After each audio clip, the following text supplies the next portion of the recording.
You are now watching the Ball and Beats podcast.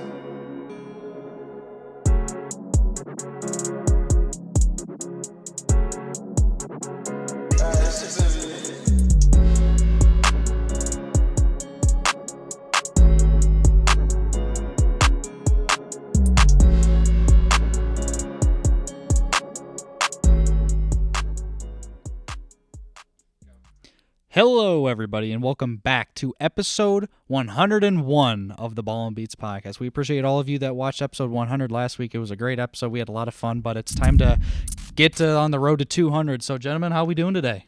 Doing good. Doing pretty fine. well. How about you, Spencer? Oh, I am doing fantastic. It's raining outside, and it's been beautiful all week. So it's lovely Ohio. But we got some baseball to talk about as we are now roughly in 2 weeks into the season. Got about 10 games roughly played by each team with a few rain delays, and of course. And I want to get your guys' opinions. What's your most surprising team so far? Should I start? You can start. Yeah, We'll just okay. go down from Asa to Aaron. Yeah. Okay, so I could talk about the Yankees all day, but that's not surprising. You know what I mean? 10-2, fantastic start. The team I want to talk about that I absolutely dissed on the last baseball segment was Allen's Pittsburgh Pirates. The team I was going to talk about. Yeah, going 9-3, super surprising. A lot of good offense going on, but really strong defense. It's the beginning of the season. I'm not going to get too excited. I'm not going to go crazy. 162 games. There's a lot of games to be There's played. a lot of games left. You're only 12 games in. But I'm just going to say, I mean, looking strong in the NL Central right now. Super surprising, actually. So, Alan, who's your most surprising team if you're just going to piggyback off what he said? No, actually, another team that's really surprising to me, because I thought they were going to hit a little bit of a decline at first, is the Rangers starting 7-5, leading the division. I really thought they were going to take a huge decline to start the season, but they haven't showed it yet. Yeah, they've been pretty solid to start the year. They had a tough series with Houston this past weekend. But Aaron, what about your guy? So my surprise team for good is the Boston Red Sox. I thought when I was kind of making division standings, I thought the Boston Red Sox would finish last in their division. Obviously, there's still a lot of baseball to be played, but they started the year 7-5. They are second right now in the AL. No, third. My bad. They're in the AL East. I think only a half game behind the Baltimore Orioles, so they've had a decent start the year. Yeah, that AL East is an absolute gauntlet, man. I mean, Toronto has been there too. Toronto's kind of on the down low this year, at least so far, but they still have stars. But that AL East, I mean, with Baltimore finally being good now, I mean, top to bottom, they are the best division in baseball. For me, I got to go with the Kansas City Royals. This Royals team has really started out fast. Bobby Witt Jr. is coming to his own as a star shortstop. Salvador Perez is still a very good catcher for them. And then they got guys like MJ Melendez out in left field who's been pretty good, and he's only 25. And then Cole Reagans, who's been their ace so far this season. This team has been really, really good, and a lot of young talent for this team. It sucks they're in the AL Central because, the Tigers got to deal with them. But so far, this team's been pretty darn good. Obviously, 162 games. And right now, they look like they're going to sweep the Astros, which brings me to my next point. The most disappointing team so far, Yes. and I will start first since they're playing the team that I say is surprising, the Houston Astros. This Astros team has gone off to a very, very slow start. you love to see it. You do. You're right, Asa. Yeah, the trash cans don't help no more. I believe they're 4-8, about to be 4-9. They're 4-9. 4-9. Yeah, and they gave up 9 runs in the first inning today to the Kansas City Royals. Obviously, with losing Framber Valdez, one of their best pitchers, hurts, but their bullpen is atrocious. They're giving up north of 6.5 ERA out of the bullpen, and the starting pitching hasn't been awful. Hunter Brown's been pretty decent for them, but this bullpen, they can't hold the lead to save their lives, and they still obviously they still have their guys like Jose Altuve and Yordan Alvarez who are still hitting the ball. Alex Bregman's been pretty bad to start the season, but he'll get going towards the end. But for me, it's the Astros because I always expect them to be pretty good, but we might be starting to see the decline of the Astros dynasty. But yeah, we'll see. So Aaron, we'll go to you. Who's your disappointing team so far? So my disappointing team so far is the Arizona Diamondbacks. I had them in NLCS. I thought about having them winning the NL 2 straight years, but I'm surprised they're starting out this low. I really am. They picked up Eduardo Rodriguez, Jordan Montgomery. Jordan Montgomery. Good pitching. Yeah, the better pitching. I mean, they saw the hitters of Corbin Carroll, Lourdes Gurriel, Ketel Marte. I just thought they wouldn't be 4-7. I really didn't think. No. I thought they were going to be fighting with the Dodgers like early on in the year, try and get the first place, not be third and be pretty sure the record's not the greatest. It's 6-7. Like, Yeah, I mean, it's obviously it's very. Some of these might be overreactions in the end. We were only 2 weeks into baseball; Yeah. anything can change. But yeah, the Diamondbacks, they had one of the best starting rotations in the NL, I thought. But they've Eduardo Rodriguez has been kind of shaky, and Jordan Montgomery has not been good for him. But Alan, you're the most disappointing team so far. Right now, I was gonna say the Diamondbacks, but everyone likes to steal my teams. But luckily, I have backups. The Mariners, starting 5 and 8. They really hyped up the Mariners in the offseason with all the acquisitions that they had, and it's not working out. Their offense is still kind of slow. Their pitching is actually not bad. It's just they need to work on the offense, and their fielding has been awful. Yeah, they got Logan Gilbert and their pitching rotation, who's been pretty good. But yeah, I agree. Their offense, I mean, other than Julio Rodriguez, it's kind of a lot of average. I mean, Ty France is pretty good. Their shortstop, his name, J.P. Crawford. Crawford, who is a pretty solid shortstop. But other than that, I mean, like, they don't have a lot of stars. It's really just Julio Rodriguez, who is a star, and he's only 23. But that's really all they have in terms of power and offense. But we'll see. Asa, your most disappointing team. So I'm kind of embarrassed that I hyped them up so much. Our last baseball segment, and with like the power bats and the speed and they're so young. The Miami Marlins 2-11 are just, it's such a disappointment because I was like I'm putting all my chips in on the Marlins. Like, I was super excited to see what they could pull off. Nothing so far. Absolutely nothing. Their manager has not been doing pretty good in terms of getting some lineups. Their offense has been pretty bad, and they played good teams. Jake Berger hit 3 home runs, and it's like that's Jake impressive. Berger's on pace for like 186 RBIs, and the Marlins are projected like 23 and wins. that's what I was expecting. It's crazy. I was expecting power bat after power bat and just like speed, and just the slowest start I have seen. And they're looking like the White Sox out here. I mean, like, come on, that's another team, but they were expecting to be this bad. The White Sox. I mean, 2-10. I mean, maybe not that bad. To be fair, like this White Sox team, and a few years ago, they had one of the brightest futures in baseball. They did, Usually the White Sox start off so hot, and then they just fall off. And they fall off to mid. Yeah. But they're always like 81 and 81. But last year, there was their first year. I think they went 62 and 100.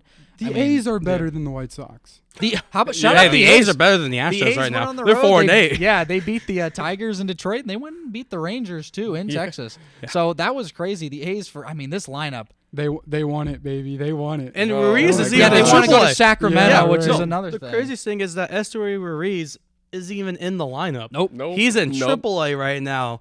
And I'm like, man, I liked him. I liked him from last year. As you see that, it's because the wristband. He's got an OPS of over 1,000 in AAA, which is crazy.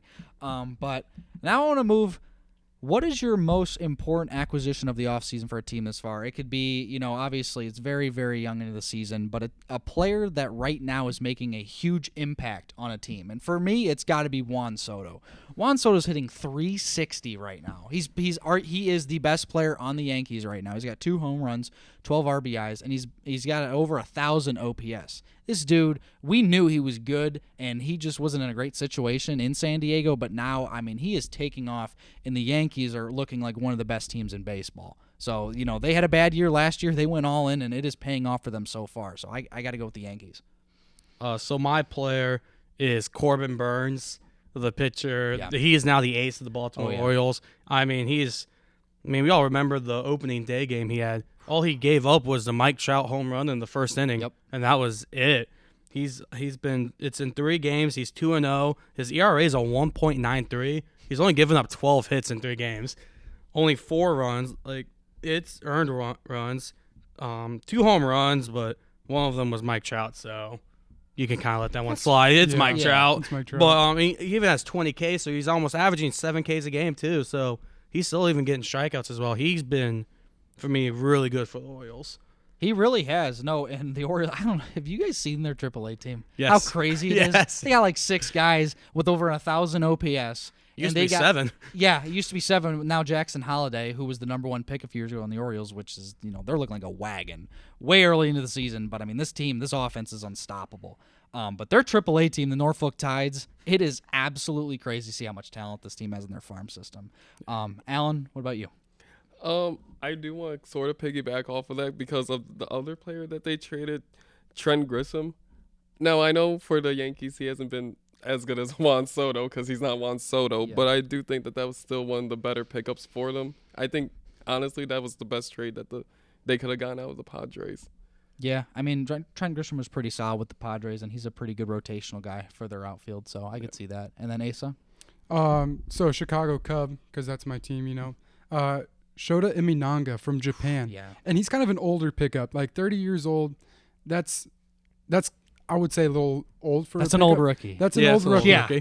But, I mean, you're getting him from Japan, and he was hot there. But when the Dodgers were at Wrigley this past week, Iminanga versus Otani was must-watch TV. Yeah, Like, he's been really good for him. Yeah, he has been. I mean, only 12 strikeouts in 10 innings. That's not crazy impressive, but, I mean, it's just I'm excited. As long as you get to see what he outs. It Yeah, doesn't if you matter get if outs, it's a yeah. strikeout, a flyout, right. pop out, I doesn't mean, matter. if you see the outfield for the Cubs, it's You're gonna- it's Gold Glove after Gold Yeah. Glove after Exactly. Gold Glove. Yeah. Yeah. I mean, the Cubs have a great outfield, so They do. no, I agree with that. But I mean, I'm just excited to see what he can do, and the fans love him. Yeah.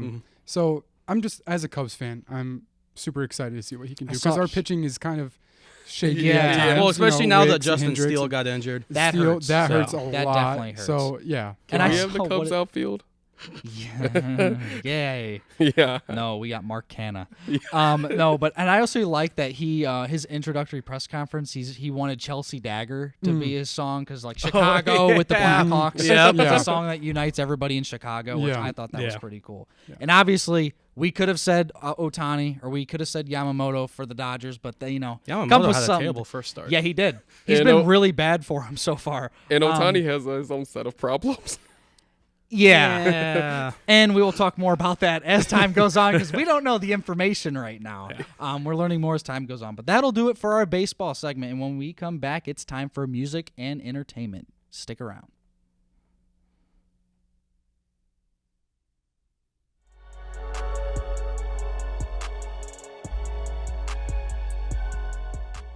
Would you look at that? Another discount code. You know we weren't done yet. Shout out to Toledo star basketball player Raheem Moss for being a brand ambassador for the Ball and Beats podcast. You can use Raheem's code Moss $0 for 15% off.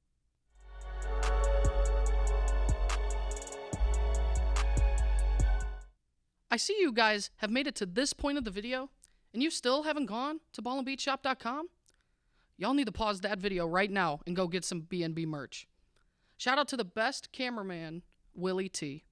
You can use his custom discount code, WillieT4, for 30% off all your t-shirts at the Ball and Beat shop. Willie T looks good in his B&B merch, and he can make you look even better. It would also look great if you guys went and hit that subscribe button. We thank you guys so much for your support. Now back to the action.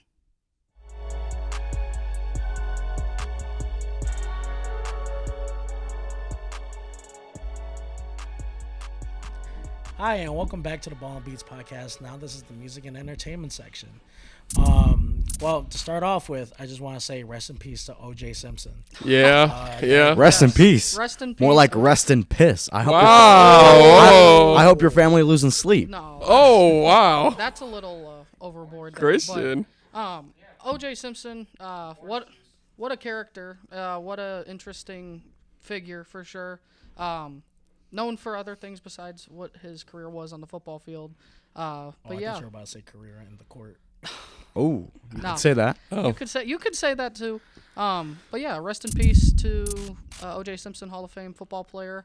Not for the Broncos, ironically, but if you got the joke there, that was a good one. I got you there. Yeah, but yeah, Well, now guys, J.Cole has officially, responded again, but like on his Dreamfest tour, and saying that he apologizes to Kendrick for dropping the diss track of 7 Minute Drill. Now, I think that's he has a soft spot Yeah. in somewhere, but like to apologize in a rap beef, I don't think it's acceptable because like you've already done the damage.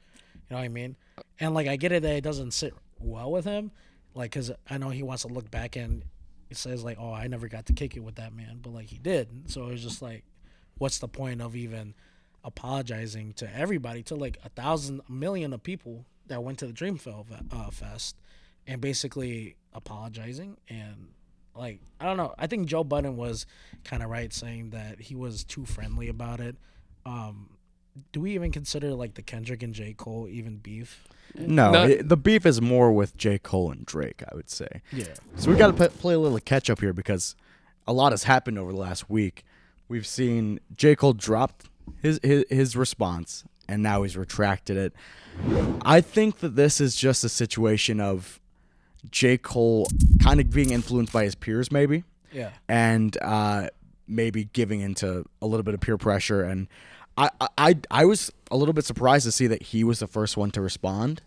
I definitely more. I don't know if I expected Drake I definitely didn't expect him, but I would say that I think it was a little bit of a warning shot. He didn't go all the way in. Right. What did you think of like the initial like what the content of the diss itself? Oh, well, I thought the initial content of it was just like it was cool, you know, hearing him saying like he's only done 4 albums in 12 years, but like if you really think about it, like 4 albums in 12 years, if you're already as big as J. Cole and Drake with just that, looking at the discography of the other two, like that's kind of he's already, you know, making headlines and all that with that. But sorry guys. But Gonna need a cough counter, I think, on TikTok for this episode for David. but I thought it was cool. I just think it's just too. I think the beef is just too friendly. Like overall. It is, and I was so disappointed when I saw that he apologized because I was like, then what was the point of even dropping the song? No, yeah. Like you shouldn't have even dropped at that point if you were just gonna apologize. Like when you get into a beef with someone's gonna have to win, and now it's looking like obviously Kendrick's the winner because now J. Cole looks soft. Drake hasn't responded. I saw that rumors that Drake and Kendrick have diss tracks ready to go. Rumor Yes, says they're loaded. yes. Yeah, They're so loaded up. we'll see, but I just think J. Cole shouldn't have apologized. I mean, he did it. He released it for a reason. Right. Yeah. Well, I mean, J. Cole kind of already Drake with his final show, you know, where he performed before knocking down like the house that he was in or whatever in the concert room.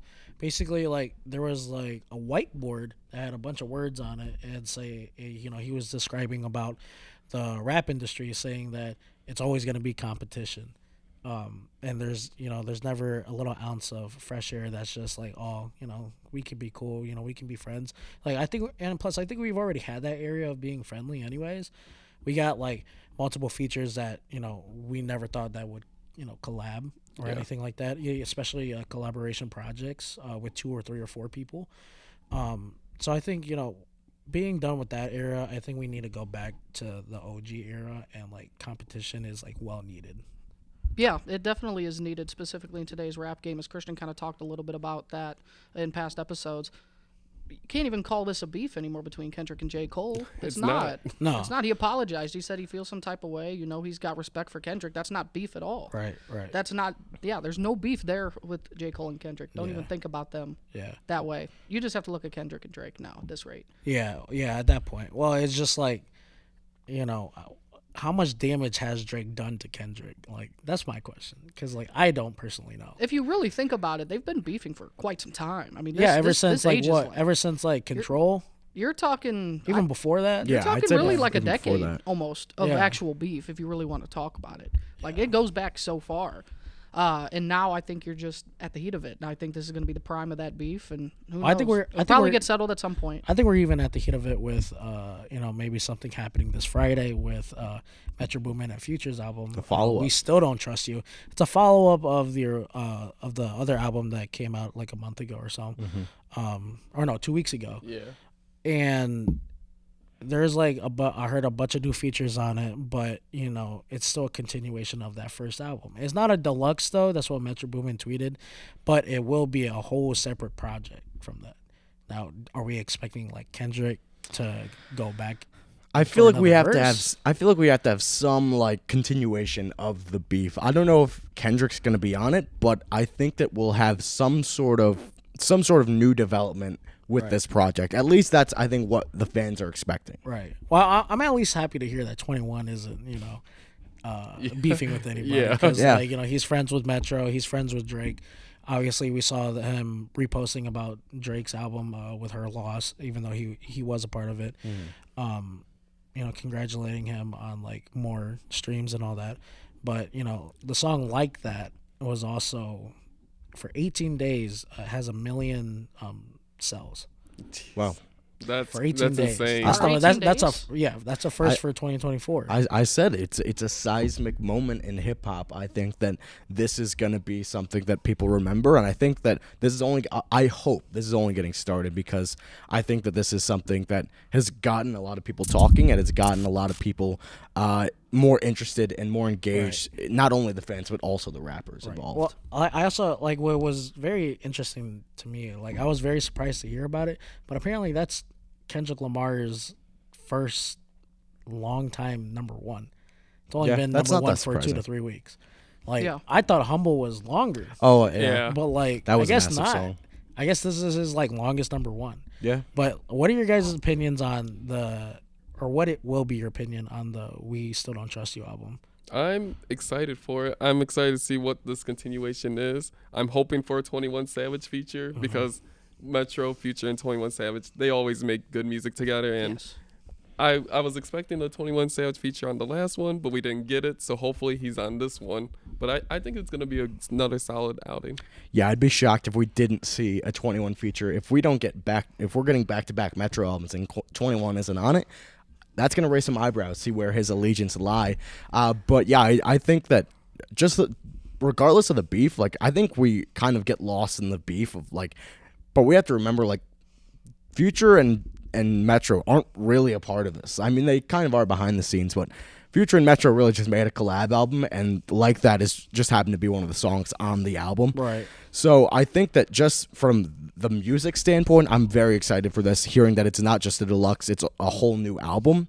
We're getting a lot of Metro content recently, and I'm very excited about it. Yeah. All I got to say is if 21 Savage is not on this project, Metro, we don't trust you. Yeah. Well, Because it's not like Kanye, At least we trust him enough to drop. Yeah, yeah, you're very right. true. Yeah, You're with right. Kanye, Very true. homie was supposed to drop like a month ago. Yeah. Yeah. Two 2 more months albums ago. are supposed to already be out. Yeah, and I'm just like, well, yeah, the third one was in like the last week of April. Yeah. Right. I So, can't even trust my favorite rapper. He hasn't dropped in 2 years. So oh, by the way, you know that he got arrested? again, Yeah, for so gun he ain't for, dropping. for gun possession. well then, that's fantastic to hear. So that means his project is going to get pushed back to 2026 this time. Fantastic. Possibly, you never know. No, But but he you'll got get he some got more arrested singles. alongside with Don Toliver. For, I heard about Don Toliver. Yeah, I knew about Don Toliver getting arrested. What's That- with all these people getting arrested? Morgan Wall. Morgan Yeah, Wallen Morgan just got Wallen? arrested. Come on, Yeah, what? well, he threw a chair at somebody. So Yeah, like- he threw a chair off a building, I think, or something Wow. like that. Yeah. oh, it was off a building. I Yeah. thought it was So- during concert. No, It it's might like- have been. I don't know exactly. I just heard he threw a chair off a building or something and got like disorderly conduct or something. I don't know what it is with artists getting arrested this week. That's like the fourth one already. Yeah, that's and the week's facts. like halfway done. There's So something in the air. there is something in the air. I think it might have been the solar eclipse that happened. Oh, Yeah, facts, yeah. facts. Yeah. That's, I that's think, true. I think it just set things That's off true. here for everybody to just act chaotic for this week. Solar eclipse. Well, it kind of just looks like the Metro and Future album, black and white. Yeah. Okay. Okay. David, our resident solar eclipse hater. I'm not a solar eclipse hater. That's off topic. All right.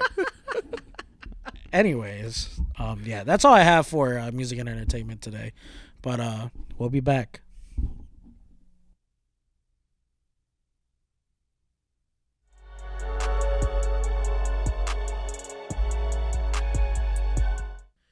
Welcome Toledo women's basketball player Quenisha Lockett to the B&B family.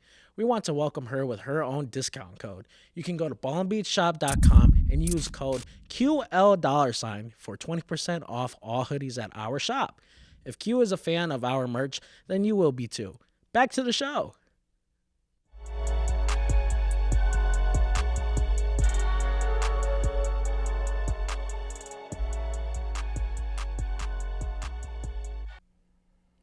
And welcome back to the Ball and Beats podcast, everyone. Now we're on to at least my favorite segment this week. We're going to talk about WrestleMania. Yes, that is right. WrestleMania 40. It's a first. We This don't is the really first- get we don't First get to, ever talk about Ball and Beats. we don't get to talk about WWE much. Oh my gosh, I'm so excited. I can't even get it out because we don't get to talk about it. But WrestleMania 40, Saturday and Sunday, one of their biggest WrestleManias to date, watched by so many people, especially people who aren't really even fans of the WWE, were tuning into this. And I just want to get your guys' thoughts on it. And I want to start with Christian. Thoughts on the overall event? Yeah. I mean, so we're accustomed to hearing, biggest WrestleMania of all time for like every year. Oh, this is the biggest tag team match of all time. This is the biggest triple threat. This is the biggest singles match of all time. But this weekend, Saturday and Sunday, WrestleMania 40 was possibly the greatest WrestleMania of all time. It's definitely the greatest WrestleMania I have ever watched live. Incredible moments, great quality matches, and just unforgettable scenes throughout the entire event. I think that this was probably one of the greatest live events I've ever watched. I would agree. Jeremiah. It was just, I'm about to say, I feel like, the whole night was unreal to see. Just there's so many different type of matches and different type of stuff that was going on that got me hyped. Just, I feel like the overall build of everything got me super excited for this year. And just, I'm about to say, when it came to both nights, that main event, that's probably one of the greatest matches I've ever seen. gosh. There were so many people there because you had, because the match started off super good, but then when you had more of the interferences, like when Jay and Jimmy came out and Jay speared Jimmy off the stage, now that was crazy. And then you had Solo came out, and then you had John Cena, and then The Rock, and then Seth Rollins came out late with the Shield gimmick, and then after that, everyone was expecting Stone Cold to come out because it's the perfect thing, Stone Cold, The Rock. But then when we hear Undertaker's music, That was awesome. I Lost my mind. I literally fell on my knee. I was like, "What is happening? This is so random, but I love it." And then so Undertaker goes away, and The Rock is on the way. So you just see Cody and Roman in the ring together, and then I like what they did in the match because so you basically have the belt and the chair right in the middle of the ring. And as Cody and Seth are getting up, you can have, I'm about to say, Roman decides to, instead of using the weight belt, he decides to use a chair. And he has the option to swing it at Cody, but then he decides to swing it at Seth because it's basically payback from when Seth turned on him 10 years ago. Incredible long-term storytelling with that. Yeah. I feel like with everything else that was going on in that match, that Seth spot was probably one of the coolest moments of the entire match overall. Alan, you're hosting the segment. What did you think of the event overall? I loved every second of it. I mean, Saturday, I actually popped when I saw the ladder match because of the DIY entrance with the DX gimmick. I loved that. Because I love DX. They're one of my favorite groups. So just seeing them get to do that was amazing. I got to say, I loved the Becky Lynch Rhea Ripley match. That was so good. I love Becky Lynch's entrance using excerpts from her book that I will probably read at some point. But that overall Saturday, it was good. The tag team main event again started out slow, but once it got going, It was amazing. It was That it went was an crazy. amazing match. That went crazy. And I guess I'd say shout out to the commentators. It seems like they have a lot more freedom now for what they're saying. Yeah. So it just makes you more emotionally attached. And then Sunday was great. Oh my gosh. One of my favorites, Bailey beating Io for the championship in the co-main event. Good I love that. LA Knight and AJ Styles had one of the best matches I've seen. And How about that cash in though? oh my gosh, don't even give me. Dude, See, that's Drew crazy. McIntyre was his own worst enemy. He had to rub it in CM Punk's face, and You pay for it. He paid for it. Yeah. I was not a fan of the finisher fest of Seth and Drew. I'm not often a fan of those matches. I love Seth, probably my favorite wrestler, at least currently. I think they could have done a lot more with that match, but I think what happened afterwards helped me understand a little bit why it ran a little bit short and they didn't have as much time for the match itself. Yeah. I do want to get Spencer's opinions. I know Spencer is just starting to really get into WWE Yeah, right now. yeah. So, from someone who's coming in and watching an event like this, what did you think overall? I thought it was really awesome. I thought the main thing that I took away is the hype building up to it, especially into Sunday night. I thought the whole thing was cool. How finally, Cody Rhodes got his revenge after last year. Finally the Roman Reigns actually lost, which was crazy. 4 years, man. 4 years, like 1,300 319 days. Yeah, almost 4 years. It's unbelievable that he was able to sustain that title for that long. And I said a little bit about this, off the podcast. This is arguably the biggest WrestleMania, if not since WrestleMania 28, with John Cena and The Rock as the main event. And obviously, it lived up to every expectation. You saw the crowd, when The Undertaker, when the gong. That was my favorite part because I love The Undertaker.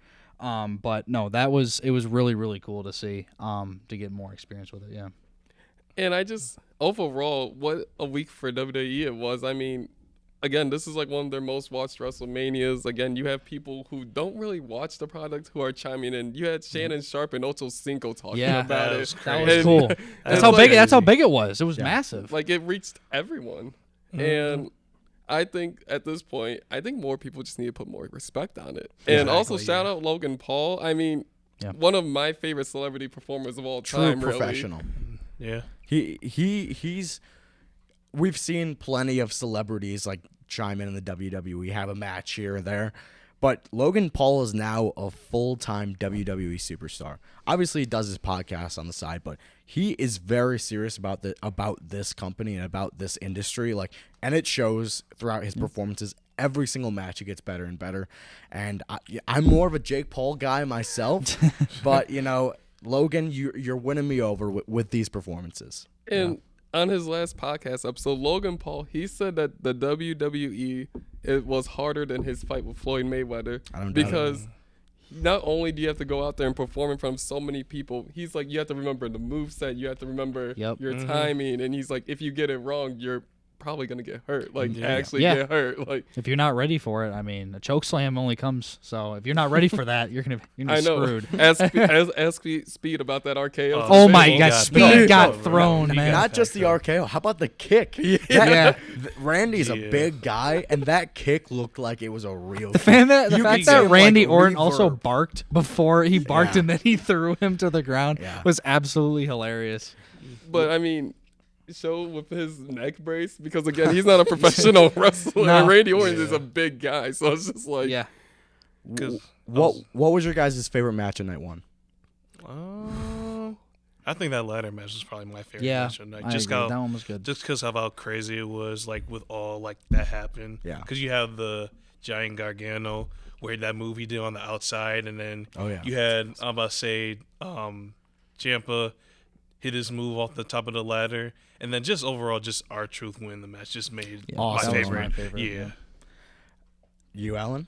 I had to say my favorite match was actually the Becky Lynch Rhea Ripley one. And me personally, I didn't really like the fact that it was Becky Lynch in this position. I'm a Tiffany Stratton guy, and I thought, she would have looked a lot better. But just that overall match and the history between those two, they were really able to pull it off. And then the 3 riptides to end the match, especially the one into the turnbuckle. My goodness. That was crazy.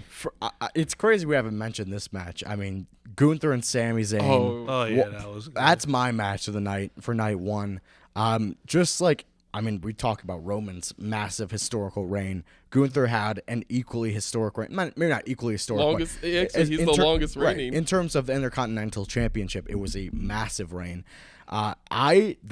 In very few moments in wrestling you get surprised, but I was genuinely shocked by the result of that match when Sammy hulked up and hit the brain buster and then that haluva kick. I popped massively for that one, that's one of my favorite matches of the weekend.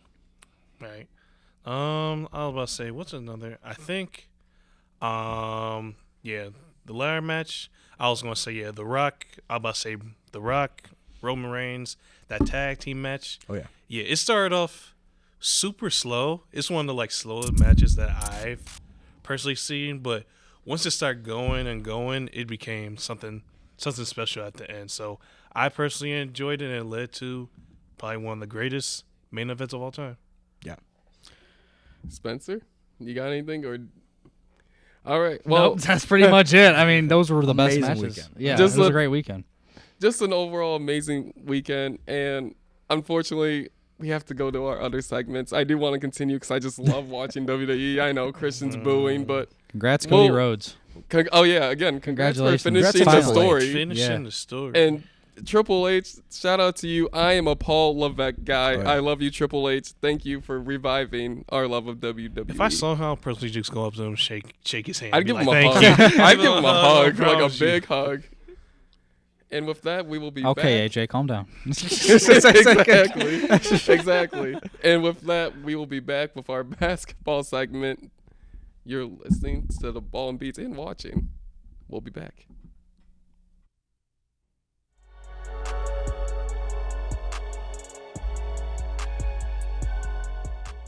Would you look at that? Another discount code. You know we weren't done yet. Shout out to Toledo star basketball player Raheem Moss for being a brand ambassador for the Ball and Beats podcast.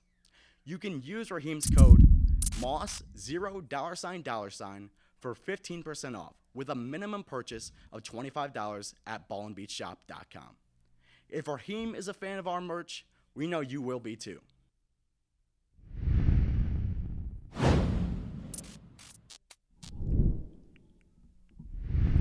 And welcome back here to the Ball and Beats podcast, where we need to talk about some basketball. March Madness has wrapped up here, and what a tournament we ended up getting on the men's and women's side. I got to start with the men's. UConn going back-to-back national champions for the first time since Florida in 06-07. Guys, I want your thoughts on that national championship. Well, it was good in the first half, and then it got boring in the second. I mean, I told you all last week, no one's beating UConn, and no one beat UConn. They had the largest point differential in the history of the tournament at plus 140. They just threw teams into trash cans. Like, they just body bagged everybody. It didn't even matter. When you go on a 30-0 run in the Elite Eight, forget about it. You're winning the national championship, and this was the best team. And Dan Hurley has cemented the UConn Huskies as a blue blood. They've won 6 titles in the last 25 years. They are a blue blood. You can, I mean, that's what they are. They are the class of college basketball, and they are arguably the best blue blood right now because Duke isn't as good, Kentucky isn't as good, North Carolina, they lost again. I mean, this UConn is the team to beat. Yeah, I definitely agree with that. And also, I just want to talk about this Purdue team with Zach Edey. I mean, Zach Edey, he had a great game, but the problem is the rest of the team didn't have a great game. He had to carry them, and you can only do so much. I mean, it's like we talked to Dante yesterday. You also need that elite guard play, and they don't have that there. They have Zach Edey, who's not a guard. To win the tournament, you need elite guard play. You need elite guard play, and you don't really get that in the Big Ten anymore. No, you not just really. you haven't really seen it. Since, Fletcher Lawyer doesn't move the needle. So Not at all. definitely doesn't. But I think the closest one was Cassius Winston. Cassius Years Winston, ago. Michigan I mean, they State. made- I would argue Terrence Shannon Jr. was pretty good this He year was. for He him. Yeah. was. I mean, But they got to Elite Eight. Then Problem they met is, UConn. Illinois ran into UConn. Yeah. And Uh, all Illinois had was Terrence Terrence Shannon Shannon Jr. Jr. Yeah. No, so UConn, one thing I do want to, I'm going to piggyback off of what Alan said, is the fact that Zach Edey did everything for Purdue. That's because UConn also kind of just let Zach Edey do Yeah. whatever he wanted to do. Like they said, look, we're just going to do one-on-one with you. We're going to try to stop you for our 7-foot center. If we still can't and he gets his points, oh well, Zach Edey gets his points. But you just can't let Braden Smith and all the other guards and the rest of that team catch on fire from 3-pointers and all that. Because then if they do and Zach Edey also scores 37 points, Purdue can win. But they hit 1 3-pointer that game. Yeah, they had an awful game from the 3-point line, and kind of what you said, they didn't have good guard play. Braden Smith and Fletcher Lawyer are no superstar or even star guards. They are just average point guards and shooting guard. They averaged like 11 or 12 points a game this year, and Zach Edey was the whole reason why this team won the Big Ten and why this team made it to the national championship. He did everything for this team. Hey, he was a back-to-back Wooden Player of the Year. Yeah, award. and you can say what you want about Zach Edey. He's a damn good college basketball player. I mean, he averaged 25 points and 12 rebounds a night, and like you said, he won back-to-back Player of the Years in the national. So I mean, yeah, Purdue, their ceiling was probably losing to UConn, and that's exactly what they did. I didn't think they had a chance to win the Natty, and they did. Yeah. For me, with UConn, talking about being a blue blood, I think they solidified that last year. Now, going back to back, they've won all 6 of their national championships in the last 30 years. They are modern-day college basketball on the men and women's side. They are the face of college basketball as a brand. It's no longer UCLA. It's not Tennessee on the women's side. It's UConn through and through for the men and women. It does not matter. It doesn't matter. And Coach Hurley, he's correct in what he said. They are the dominant force of college basketball. Basketball They are goes right through now. stores. It Yeah. goes through stores because, they've won back-to-back titles. You do that, you are the class of college basketball. And there's nothing you can say now except, Donovan Clingan was damn good. Isaac Newton was really good, but What about Sir Isaac Newton? Hey, we gotta remember the press conference that he had in 2020 after they lost to Villanova. He said when they fell to 10-7, he said, "Come and get us while we're down, because we're gonna eventually be there." Yep. And 12 straight games of double digits wins in the tournament. The closest game this year was probably the Alabama game in the Final Four. Alabama was the only team that kept it close. Yeah. Mainly because of how well they shot the three-pointer, and they still lost by like 17 points. they lost by double digits. Yeah. So, like you said, UConn dominated everybody. And there's nothing you could say now except they deserved it. We were all right. They were going to win the Natty, and they did. So, it was a cool tournament and all, but I feel like everyone knew UConn was that team, and they proved it. They were that dominant team. Let's go over to the women's side real quick. You had South Carolina and Iowa, the 2 best teams in college basketball. You might not say Iowa was the best team, but they had the best player. And South Carolina, they go undefeated. Dawn Staley gets her 3rd national championship. Let's talk about legacies a little bit. Let's start with Dawn Staley. She's won 3 national titles now at South Carolina. What's her legacy going to be when she's all said and done? One of the greatest of all time. This year she went undefeated with no starters from last year. This was a completely brand new team, and when you go into a season, you don't know what to expect. And then you just go undefeated and win a national title, and that's just a play to her and her coaching style and the expectations of the South Carolina women's team to just go out there and be great, and that's all they needed. Yeah, if you go 38-0, there's not much else you can say. No. And last year they were 36-1. Their only loss was in the Final Four to Iowa. Yeah. So they were on track to go, undefeated then too. So Over 3 years, only 3 losses. yeah, it's crazy. Dawn Staley's the great head coach right now.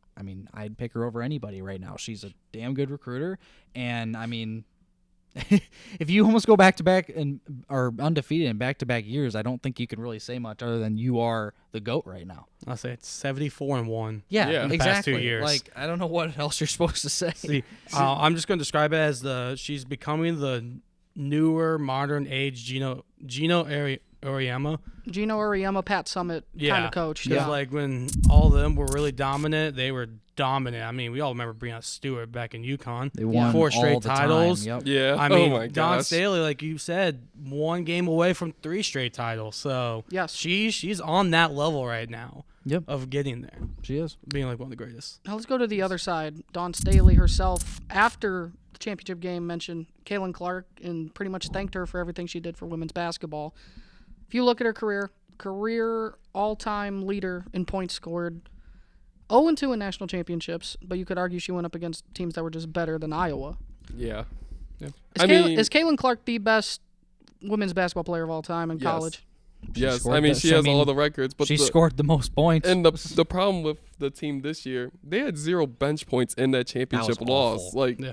you need your it's like bench a for that. 36-0 point difference Yeah. off the bench. It's And crazy. you need your bench in the championship game, and they just didn't have it. And then you have Kaylin Clark, who's carried this Iowa team for pretty much 4 years at this point, since 2020.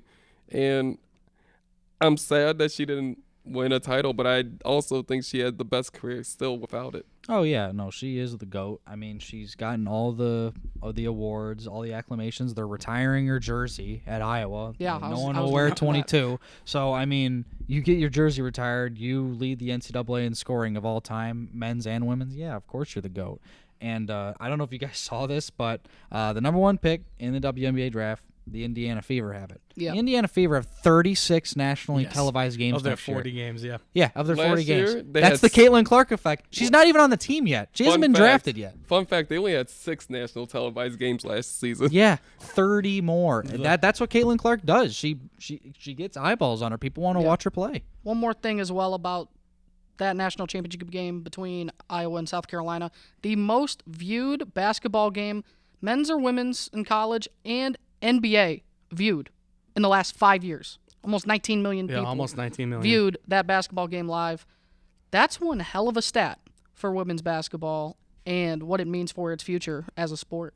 Yeah, no, I agree. It was really cool to see. I mean, they were the two best teams. It was two great storylines. You had undefeated South Carolina, and then you had Caitlin Clark, who's arguably one of the greatest, women's basketball players of all time. And I think she cemented that. I know she lost, but I mean, when you, like Alan said, if you get 0 points off the bench, what are you going to do? I mean, Right. they were within striking distance the entire game, and if you have to put the entire team on your back, I mean, you are that great. She was basically Zach Edey.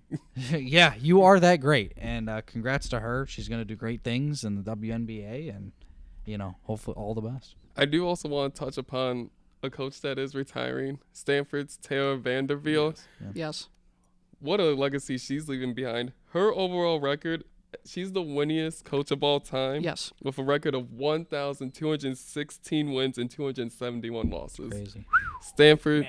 It's a whole lot of winning. And don't worry, she's not leaving Stanford. She'll be there as an advisor to the athletic department. So if you're a Stanford Cardinal fan, she's not going anywhere. Yeah, she's not going anywhere for sure. I mean, that's one hell of a career. She's been along for what, like 45 years? You're saying Yeah, you're saying just pretty about, much yes. 1,000 more wins than losses. Yes. That's Yeah. that's unheard It's of. crazy. Let's pivot a little bit to NBA here, as NBA playoffs should be coming up. Spencer's favorite sport, with his man. beloved Detroit Pistons being oh so close to making it this year in this tournament. Not this tournament in the playoffs, but you want to talk a little bit about your Pistons? Well, you know what? Let's give you 2 Yeah, minutes of we'll Detroit give you Pistons. some You want me to bore people? Like, Yes. no one's going to listen to this segment because of the Pistons. What are you talking about? The team's going to go 13-69. Nice. But, I mean, what else is there to say? Cade Cunningham's out, for the rest of the year because of an injury with his elbow. And they're also, I mean, there's no need to play him. Jaden Ivey's been. There's just no need for you guys to finish out the rest No, of the there's not. And I mean, Actually. we already clinched number one. Actually, I actually think we need to lose one more game to clinch number one overpick. But that's Hey, Well, that's a congratulations. lottery, Hey, so man, it's a lottery. It's a lottery, So yeah, so- so congrats to on Zach can't Edey. wait for the 5th pick in back-to-back years. Us getting Victor Wembanyama sent this franchise back almost probably a decade, in my opinion. I have no hope for this team. I really don't. I thought he was the French fry, though. My fandom goes. The bottom of the Atlantic Ocean is where the Detroit Pistons reside in my fandom. I hate this team. I hate this team because of what they've done. Are they right next to the Titanic down there? Oh, they're below the Titanic. They're below the They're in Titanic? the sand. So- they're in Earth's core. You know what? They're at Earth's the Earth's core? core. Oh, And then, okay. and in space is the Lions. But, at the Earth's core is the Pistons. I hate this team. This team does nothing but bring me pain, misery. Christian would advocate for me if he was here. But they do nothing. They've lost the most amount of games in the past 5 years, and it's not even close. It's like 58 and like 250 something. I don't know the number, but they've lost a lot more than anybody. And you look at teams like a few years ago, Houston and Orlando were up there with the Pistons. Houston's doing pretty good now. They got Alperen Sengun, Jalen Green. Jalen Green's been balling. Yeah. this He year. has Green's been, yeah. balling. Fred VanVleet and then was they a got nice pickup. veterans like Fred VanVleet to help the team. Now they're not making the playoffs this year, but they won. I think they're at like 38 wins, something Yeah, like that. They're yeah. doing pretty good. And then Orlando, they have the best young core in basketball. Shout out Paolo Franz Banchero. Wagner, So, yeah, they're the Paolo 5 Banchero, seed right now in Jalen the East. Suggs, Cole Anthony. They have a great core, and then there's the Pistons who have Cade Nothing. Cunningham. But hey, Yeah. I will Hey. announce now, live on air, Oh. for the NBA playoffs, I've chosen a team. It's a team that my family likes. Another one that I've chosen the wrong team. I will be an honorary Indiana Pacers fan for the next however long they are in the playoffs. I'm sorry. I need them to Because lose. of my family who's from Indiana and are huge Pacers fans. So you're Shout a out my Pacers. aunt. So you're a Pacers fan now. Got it. For, Yeah, for a month. For the playoffs. Yeah, for the play. Yeah, for however Buy him long the they are. Tyrese Halliburton jersey. Even go old school. Give him the man. Reggie Miller. Reggie Go Miller. back in the Yeah. day. Okay, the old some striped old ones, those school look like gold, yellow stripe. Maybe Indiana a- Pacers No, but- jerseys. Maybe a Ron Artest. You oh know, my gosh. Malice You at know, the Malice at the Palace. Palace jersey, man. buddy. But in all honesty, I hate the Pistons. I hope that they move to like, I hope they move somewhere. I'm tired. Of this Believe You know me, what? You know what? They can go to Oakland. They can go to Oakland and they can They rot can in they can Oakland. play in the Athletic Stadium. Yeah, Yes. exactly. To be fair, they'll So, probably still get more fans in You the know, I Athletic love you, Stadium. Pistons, but I also hate you. So. What's one team in the playoffs we think can surprise? I'd like to say the shout out 3 seed, my Oklahoma City Thunder. Going from playing last year to just being the 3 seed, with their win last night, they can't get lower than the 3 seed now. Unfortunately, I don't think we'll get to the second or first. I hope so, but we have to win out, and you know the rest. I think that they're going to surprise a lot of people. I've seen a lot of people online saying that it's going to be a first round exit, whoever they face. I think the Thunder can really make a run this year. In our recent games where we haven't had Shea in the lineup because he's been injured, we've still been putting up points and we've still been winning. So now it's showing that we don't need him to win. It's just an added bonus. So I do think that the Thunder will surprise people with a run. I'm not saying we're going to win an NBA title, but I think we might get close. Aaron. So last year, I didn't like this team. So I'm going to choose this team as my surprise to make a run. I'm just going to say, I'm going to guarantee it right now. The New York Knicks will make the Eastern Conference Finals.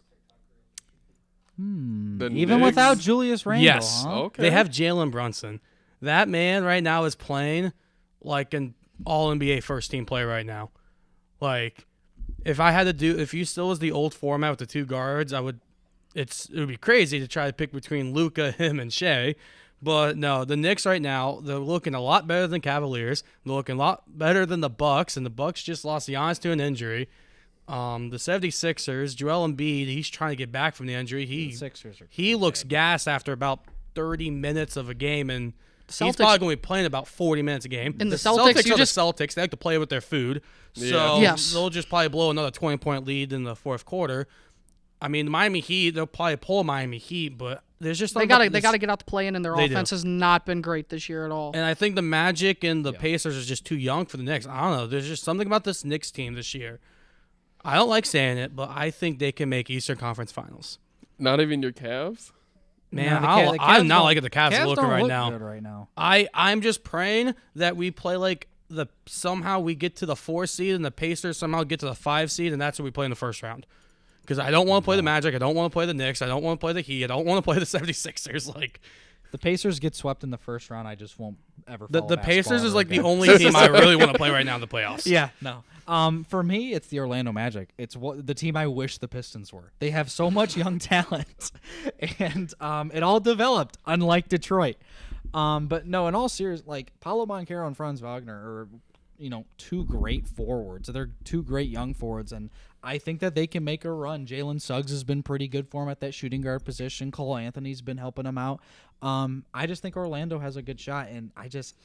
For the Knicks, I just think losing Julius Randle will be too much in the end. So irritated right now because one person said the team I was going to say, and I was going to go a step further, and then the other person said another team. So, I don't care. I'm going to steal your thunder, Aaron. The New York Knicks are making the NBA Finals. Wow. Okay. I'm stealing your thunder. Okay. No pun intended to Allen. Okay.